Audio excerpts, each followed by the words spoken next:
विपक्ष के कुछ लोग चाहते हैं कि भारत रत्न उनको मिलना चाहिए। ये कल मैंने सुना और मैं आश्चर्यचकित थी कि किस हिसाब से उनको भारत रत्न दिया जाना चाहिए। अभी जो घोटाले जो हुए थे उसमें जमानत पर हैं, सारे घोटाले उन पर अभी वो नहीं हुआ है, बरी नहीं हुए हैं। तो ये तो विपक्ष के लोगों की, नेता जैसे हैं वैसे ही मांगने वाले लोग भी हैं, उनको ये जानकारी ही नहीं है, मिनिमम जानकारी कि किसको भारत रत्न मिलना चाहिए। जो लोग आरोपित हैं उनको भारत रत्न किस तरह से मिलता है, ऐसा तो हमने कभी देश नहीं, विश्व की हिस्ट्री में नहीं देखा है। तो उनकी मांग मुझे समझ में नहीं आई कि किस हैसियत और किस मुंह से उन्होंने मांगा। मैं यही कहना चाहती हूँ कि बिहार की जो अपने शासनकाल में जो बिहार ने जो सीन देखा है, उसके हालात तो आम जनता जो रहती है तो ये बिल्कुल नहीं, क्योंकि सबसे ज़्यादा दलितों के नरसंहार उनके शासनकाल में ही हुए हैं। नमस्कार, स्वागत है आपका लाइव बिहार में। मैं आपके साथ है सजीव सिंह। राजद सुप्रीमो लालू प्रसाद यादव के लिए भारत रत्न की मांग हो रही है। जी हाँ, बीते दिन सदन में आरजेडी विधायक मुकेश रोशन ने मांग की है कि लालू प्रसाद यादव को भारत रत्न मिलना चाहिए। और देखिए, अब इसको लेकर के बयानबाजी शुरू हो गई है। आपको बता दें कि आरजेडी से बागी विधायक है, मोहनिया से आते हैं संगीता कुमारी, आज बीजेपी से प्रवक्ता भी हैं। उनसे जब सवाल किया गया कि लालू प्रसाद यादव को भारत रत्न देने की बात कर रहे हैं, तो उन्होंने कही है कि भाई किस बात का भारत रत्न। उन्होंने कही कि उनका शासनकाल बिहार की जनता ने देखा है कि उस समय किस प्रकार से दलितों का नरसंहार हुआ था। उन्होंने कही है कि सबसे अधिक अगर नरसंहार दलितों का हुआ है तो वो लालू यादव के शासनकाल में हुआ।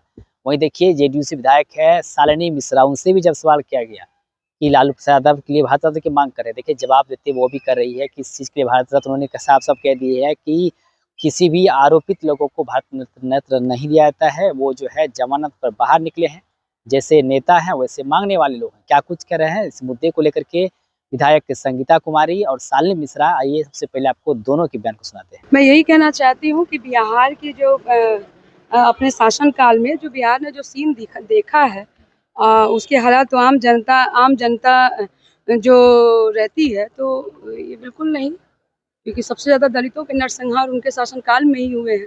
तो मैं इस चीज़ को नहीं समझती। नीतीश जी को मिलना चाहिए, आपको लगता है? बिल्कुल मिलना चाहिए। विपक्ष के कुछ लोग चाहते हैं कि भारत रत्न उनको मिलना चाहिए। ये कल मैंने सुना और मैं आश्चर्यचकित थी कि किस हिसाब से उनको भारत रत्न दिया जाना चाहिए।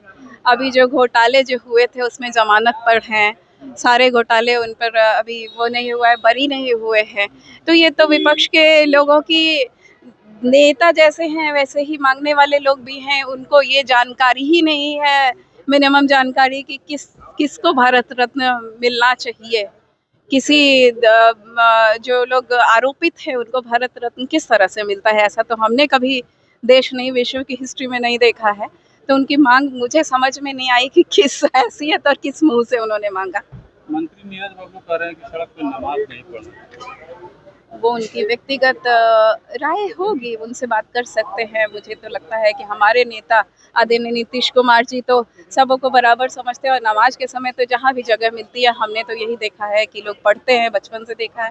तो वो उनकी व्यक्तिगत राय हो सकती है। धन्यवाद। तो आपने सुना कि साफ तौर पे शालिनी मिश्रा ये कहती नजर आ रही है कि देखिए, जो आरोपित है, जो जमानत पर बाहर निकले हैं, उसको भला किस बात का भारत रत्न। उन्होंने साफ साफ कही है कि जो लोग भारत रत्न देने की बात कर रहे हैं, जैसे उनके नेता हैं, मांगने वाले भी वैसे हैं। इन लोगों को पता ही नहीं कि इसके लिए भारत रत्न मांगा जाता है, कौन भारत रत्न के हकदार होते हैं। तो वहीं देखिए, मोहनिया विधायक संगीता कुमारी कह रही है कि लालू यादव के शासनकाल में ही सबसे अधिक दलितों का नरसंहार हुआ है। वहीं नीतीश कुमार को लेकर के उन्होंने कही है कि नीतीश कुमार को भारत रत्न मिलना चाहिए।